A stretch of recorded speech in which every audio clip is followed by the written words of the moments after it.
Hello, health champions. Today we're going to talk about the top 10 foods that destroy your blood sugar and your ability to regulate blood sugar. And the reason it's so important to understand blood sugar is that it is part of a process that has to do with insulin resistance. And that is when you make a hormone called insulin to control blood sugar, but your cells stop responding appropriately to it. And this is mostly because we overuse sugar and carbohydrate over a long period of time. We overwhelm the system, and now the cells become resistant to the action of insulin, and we become insulin resistant. And once this insulin resistance progresses a little bit, it's called prediabetes. And when it progresses even further, it's called type 2 diabetes. And the reason it's called prediabetes is that most people who have prediabetes will become type 2 diabetics unless they watch videos like this one and learn how these foods work and how our lifestyle works, and they make some significant changes. Then it is pretty easy, pretty straightforward to reverse it and become insulin sensitive and metabolically healthy again. But this is so important that we start understanding, because 50% of the United States population are either pre-diabetic or type 2 diabetic. And the rest of the world is catching up very, very quickly. We don't have as good a number on prediabetes around the world, but there are several countries around the world who have surpassed, who are worse in terms of type 2 diabetes than the United States is today. So this is truly a global problem. And if you get type 2 diabetes, it will double your risk of heart disease and liver cancer. It will triple your risk of stroke, and it will quadruple your risk of Alzheimer's dementia. And then I want to point out something that's really critical to understand, and that is that insulin resistance is a causative factor in all disease, but it is not the only cause of disease. So this means if you have insulin resistance, then that will contribute, it will exacerbate every other disease process. However, it is possible to have a disease, to have a problem, to have a condition, and not be insulin resistant. And the first food that will destroy your ability to regulate blood sugar is sugary drinks. And here we have things like soft drinks, we have energy drinks, sports drinks, coffee drinks, we have sweet iced tea, and we have fruit juice. And the reason I put them in different colors is to reflect people's perception. So soft drinks are in red because everyone agrees that soft drinks are garbage. They're not good for you. They know to avoid those. However, the orange here is not so clear cut. A lot of people drink energy drinks because they think, well, energy is good for you, right? And sports drinks, that's for sports, so that's got to be good. And coffee drinks, that's just coffee. And sweet iced tea, it's been around forever, it's just tea. And then a lot of people drink fruit juice. They add orange juice to their breakfast thinking that they're getting something really, really important for their health. But when we look at what's in these drinks, we see that a soft drink on average will have about 40 grams of sugar, and energy drinks 40 grams, then we see 35 grams, 50 grams, 30 grams, 35 grams.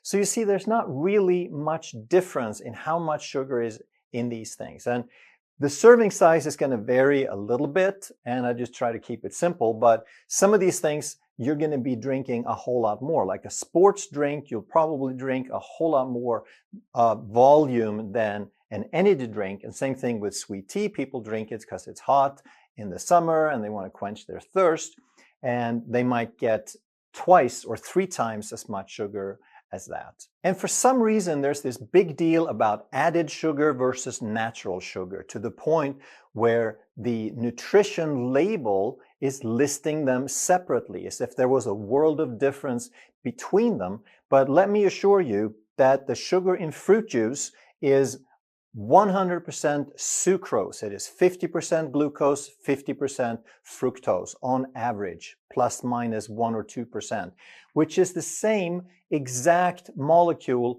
as there is in every one of these other drinks. So we're going to give a big red X to every one of these drinks. This is not something that you want to drink if you want to control your blood sugar. And you even want to be careful when you go look at things like electrolytes. Because I went to Amazon and I looked for a recommendation on electrolytes and it says, here is a natural one that's good. And it went by, this was the robot called Rufus that Amazon has now, and it only went by the claims. If the product said it was natural, then Rufus says this is natural. Now this product had virtually no electrolytes, but it did have 4 grams of sugar in it, but 0 added sugar. So I looked at the list of ingredients and it had coconut water powder. I mean, that sounds so healthy, so natural. And in reality, it is just another name for sugar. So I tried to have a conversation with Rufus and ask why they were listing it separately and if Rufus understood that this was actually added sugar.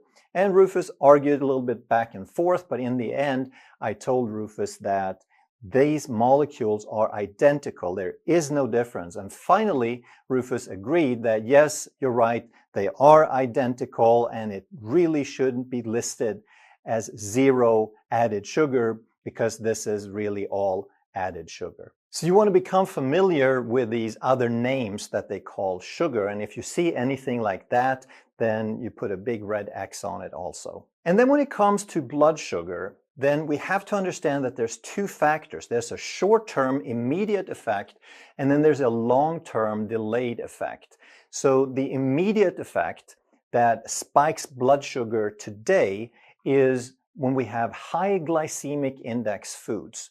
And even if you're metabolically healthy and you eat something that has a high glycemic index, then you're going to spike your blood sugar. And these are things that contain starch, for example, like rice and wheat, especially if it's processed. And it's also products and things that have sugar and high fructose corn syrup in it because they both spike blood sugar and create long-term damage. And even though these foods are going to spike your blood sugar, a healthy person can handle this. If it happens once in a while and you stay healthy and you eat mostly real food, then this is not going to hurt you short term. But if you keep eating things like this over and over on a daily basis, if it becomes the foundation of what you eat year after year, now you create some damage. And now there are also a few other factors that promote insulin resistance, which is this metabolic damage we're talking about. So the high glycemic foods we saw on the previous slide, they show up again because if you use these over and over, it kind of wears the body out to some degree. But even more important are the foods that cause fatty liver, that puts an enormous stress on the liver, and these are fructose and alcohol. These are by far the 2 biggest categories, the 2 biggest items that create a fatty liver. And then to add insult to injury, we also have other types of inflammatory foods that create inflammation in the body and therefore also put stress on the liver and move us toward insulin resistance. And these are primarily seed oils, but also all of the junk that they put in processed foods, like additives, like preservatives, emulsifiers, flavor enhancers, and the list goes on and on. Food number 2 that destroys your blood sugar is grains, and that's especially refined grains, but it does not mean that unrefined or whole grains are some type of health food that will maintain and stabilize your blood sugar. When they say that whole grains are good for you, all they mean is that it's better than the white flour, but it doesn't make it a great food. So here we have things like white flour, we have wheat bread, and most people know that white bread and white flour are bad for you, but a lot of people, or even most people, think that wheat bread or whole grain bread is good for you. If you buy sprouted bread, most people think that's a health food. And there's some confusion on sourdough because it's white, but it's supposedly a little better, right? And then we have white rice. Everyone knows that's bad. That's just pure starch. And we have brown rice that a lot of people think are good for you. And there are differences between these items, but not as much difference as most people think. So we're going to look at the glycemic index, which is a measurement of how quickly after you eat something it turns into blood sugar. And pure glucose is the reference, it's the index at 100. And in my opinion, a low glycemic number would be in the 20s or single digits. That's what you get from meat and fish and eggs and cheese and leafy greens, etc. And the glycemic index of white flour and white bread is 75 to 85. And wheat bread is a little bit lower, but 65 to 80, you see it can still get up all the way into the middle of the range for white flour. Sprouted bread is a good bit better, 45 to 55, but remember, low glycemic really is about 20 or below. And then sourdough is about the same. It's about 48 to 54. It's about the same as sprouted. And white rice is right up there with white flour, 73 to 89, and brown rice is a good bit better. But remember, all of these are high glycemic foods. If you're having trouble, if you want to control your blood sugar, these are foods you should stay away from. If you're metabolically healthy and you tolerate grains well, then I would suggest getting sprouted or sourdough once in a while. But again, if you're trying to control blood sugar, then we put a big red X on all of these. Food number 3 is cereals and porridge. And here we have things like Fruit Loops, we have Frosted Flakes, Corn Flakes, Rice Krispies, plain oatmeal, instant flavored oatmeal, and we have cream of wheat as examples. And most people know that the Fruit Loops and the kids cereals, they are terrible. They're like cookie crumbles, basically. Frosted Flakes, a lot of people don't realize quite how bad that is because it's just cornflake with this little frosting, right? But most or a lot of people still think that the others, cornflakes, etc., are part of a healthy breakfast. So we're going to compare them. We're going to look at 100 grams of the dry ingredient, the dry raw material, and we look at the net carbs. How much of the 100 grams is actually net carbohydrate, things that become absorbed, that become blood sugar. And for Fruit Loops, it's 85 grams per 100 or 85%. Frosted Flakes, 83, Corn Flakes, 81, Rice Krispies, 87. We have plain oatmeal at 50. We have instant flavored oatmeal at 64 and cream of wheat at 70. So again, there are some differences, but they're all high carbohydrate foods that will turn into blood sugar. So how do they differ then? Because the numbers are relatively similar. That is in how much sugar they have. So the kid cereals, the sweet stuff, they have almost half. They have 37 grams of sugar per 100. So almost half of the carbs are added sugar. In Corn Flakes, it's much less. It's only 8 grams. Rice Krispies is 9. Plain oatmeal has 1. And that is if you cook it and you don't add a bunch of sugar or honey or syrup on it afterwards, because then it can ride up to the kid cereals in terms of how much sugar it has. Instant flavored oatmeal have a bunch of sugar, usually 22 grams sugar added, and cream of wheat would have 14, and this is again per 100 grams. So if you're trying to control blood sugar, we're going to put big red X's on the first 4. We're going to put a question mark on plain oatmeal, and if you do that once in a while, then especially if you use steel cut oats that are absorbed slower, then that is something that you could do once in a while, or if you're doing a carb cycling or something, or if you're metabolically healthy. But again, realize if you have trouble controlling blood sugar, then all of these are very high carbohydrate foods. And the instant oatmeal and the cream of wheat also get big red X's. The fourth thing that will destroy your blood sugar is healthy snacks. And I put the quotation marks on healthy because this is people's perception. Usually they think of these things as something healthy, as an alternative to candy. So we have granola bars, we have protein bars, then we have trail mix, and most trail mix sold has some dried fruit and some M&Ms for sweetness. But if you make your own, or if you look very carefully, you might find some plain trail mix that only has nuts and seeds in it. So let's compare these, and per 100 grams of product, the granola bar has 60 grams of net carbs, the protein bar has 56, the trail mix has 66. So again, we think of the trail mix as something much healthier, but the numbers are right there in line with the other two. Now, if you have a plain, that's going to drop the number significantly down to 26 grams. And if we look at the amount of sugar in here, then the granola bar is going to have 29. So half of the carbs are added sugar.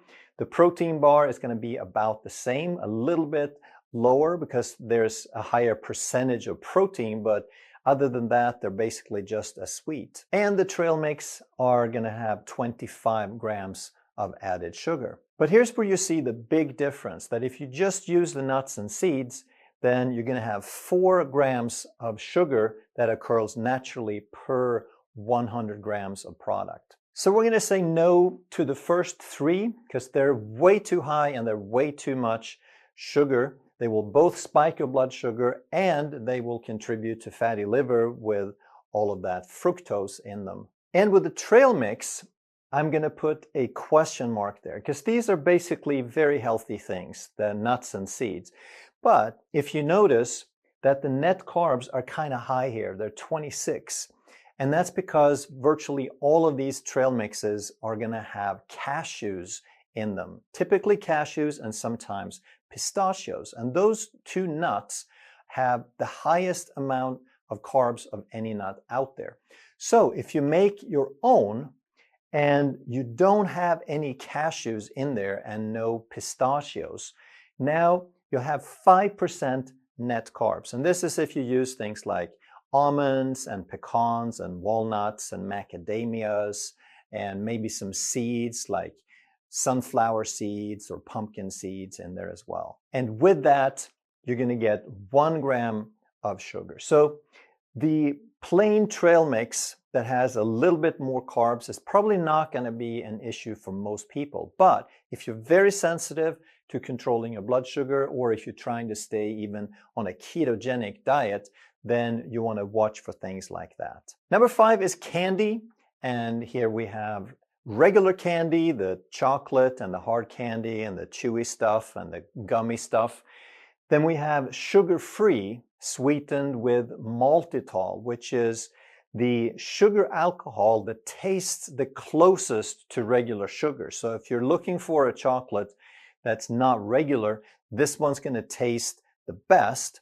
And everyone knows regular candy is bad, but a lot of people think that the sugar-free, that's probably okay. And then most people still believe that the artificial sweeteners, they're sugar-free, but with sucralose and aspartame are good for you, that you could eat that without restriction and it's okay. And then we're also going to compare dark chocolate. So regular candy, that's pure sugar. We just want to stay away from that, period. But the maltitol actually has about half of the impact of sugar, both in terms of calories and in blood sugar spikes and in insulin responses and all of that. It's about 50 to 60% of the impact. Now, even though there are no calories in that artificial sweetener, it is a neurotoxin and it is a biome toxin. So it's really, really bad for your brain and your nervous system, and it's really, really bad for the bacteria in your gut that are closely involved with metabolic signaling and with metabolic health. And it has also been found in research that it stimulates appetite. The people that drink a lot of these artificially sweetened drinks and a lot of these artificially sweetened candy, they just make up for it somewhere else, and they overeat on something else. So all of those three, we're going to get big red X's. Now, what about dark chocolate? Well, it depends, because dark is not just the color of the chocolate, because you could have 50% cocoa in that chocolate, but what that means is the other 50% are sugar. That's basically how that works. So it is almost as much sugar as in milk chocolate, and therefore we put a big red X. We say no to that one. 70% cocoa means that there's 30% sugar, but now it's a little richer, so you're going to eat less. So that one's kind of questionable. I would suggest that you get up to 85% or above, because that means there's only 15% sugar and it's very rich. So now in a serving, about a third of a bar, you're only going to get about 4 or 5 grams of sugar. And because it's very rich and because it has some good fats in it, that's going to slow down the absorption and not really do much damage. So if you want to do chocolate, then you do 85% or up. The number 6 food that destroys your blood sugar is yogurt. And it's not the yogurt per se. We're going to compare 3 different things. So we have low-fat fruit yogurt. That's the sweetened yogurt that is mostly sold in the stores. We have frozen yogurt that you basically buy in ice cream stores and ice cream parlors. And then we have full-fat sour yogurt, which is the plain yogurt. And they do sell the plain in low fat as well, but I would suggest you get the full fat because that is what normal milk is. And when you talk about Greek yogurt, the way they have done it forever in the Mediterranean area, theirs is actually a whole lot more fat. It's as much as 10% fat in their yogurt. But that fruit yogurt that most people buy has about 30 grams, up to 30 grams of sugar per serving. And it is sweeter than Coca-Cola because it's a smaller serving. Then frozen yogurt, most people understand that it's a joke. It's basically just another version of a not quite as good version of ice cream. So the top 2 we're going to say no to. And then what about the plain yogurt? Well, I'm going to put a question mark and a check mark on it. And here's why. If you buy the store version that isn't very sour, then that means they haven't fermented it very long, and the bacteria have started eating away at the lactose, but they didn't get very far, and that's why it's not sour yet. The lactose is sweet, and the bacteria turn it into lactic acid, which is sour. So the more sour it is, the better it is for you. So milk has about 12 grams of sugar, of carbohydrate per cup. It's not as bad as regular sugar because it's lactose. But if you are very sensitive to sugar, or if you're on a ketogenic diet, then that type of milk or that type of yogurt that is just a little bit fermented will probably kick you out of ketosis. But what you can do is you make your own. And I like to do this. I use about half regular milk and half and half. So that puts the fat percentage right around 6 or 7. And then I run the fermentation for at least 48 hours, up to 60 hours. And now the bacteria consume virtually all of the lactose in there. So now with that type of yogurt, you could do that even on a ketogenic diet. But again, people are different, so you'd still have to check and measure your ketones to see if you can stay in ketosis with that. Number 7 is starchy snacks. And here we have things like potato chips, baked chips, crackers, pretzels, rice cakes, popcorn. We have vegetable chips and sticks. So they proudly say that, hey, this is not from potato or from grain, this is made from vegetables. Well, in the end, it is all starch that turns into glucose. These so-called vegetables, they've just extracted the starchy portion from those vegetables, and then they typically deep fry them in some kind of commercial seed oil. And these are very, very high in omega-6s, and they're basically destroyed oils. So even though everyone knows that potato chips is something that you should stay away from, but people feel like based on marketing, the baked chips seem a little bit better and so forth. Well, they're not. They're all pretty much the same thing, and we get big red X's on all of those. Number 8 is fast food and deli. And here we have hamburgers and fries, we have hot dogs, we have fried chicken, we have chicken sandwiches that, thanks to very effective marketing, makes people think that that fast food is somehow different than the traditional one. And then we have Subway style sandwiches. But in the end, they are all very, very much the same thing. You're getting a bunch of starch that turns into glucose. You're getting a bunch of sugar. Most of these things are served with bread, and they have about 15 to 20% sugar in that bun. You're getting chemicals and flavor enhancers and preservatives in all of these foods, and they all contain seed oils. They're either fried in these oils, or they contain them in the buns and in the dressings and in the sauces. The only one that you could argue is ever so slightly better would be a Subway style sandwich, because you can choose what goes in there, so you can put a bunch of different vegetables, so at least offset the other things a little bit, but it's not much of an offset. So all of these foods, we're going to say no, because they all spike your blood sugar and they all create long-term metabolic damage. And then what about deli meats? Can you eat those? Well, I'll put a question mark here, because the deli meats that you get if you buy a sandwich, they're not the absolute best. They have a bunch of chemicals, they have some sugar, they have some preservatives, and they add all these moisturizers and texturizers and conditioners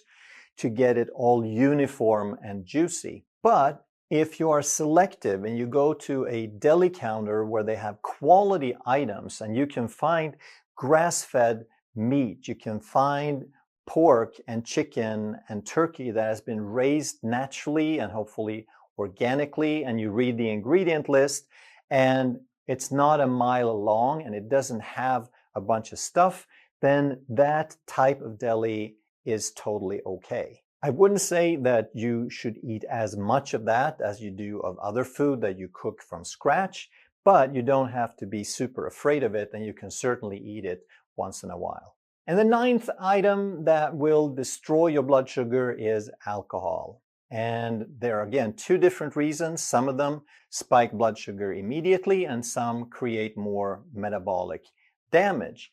So we have mixed drinks, we have beer, we have dry wines, and we have spirits. We have distilled liquor. And what you're getting with these drinks is you're getting primarily alcohol, which is a burden on the liver, but it depends on the quantity.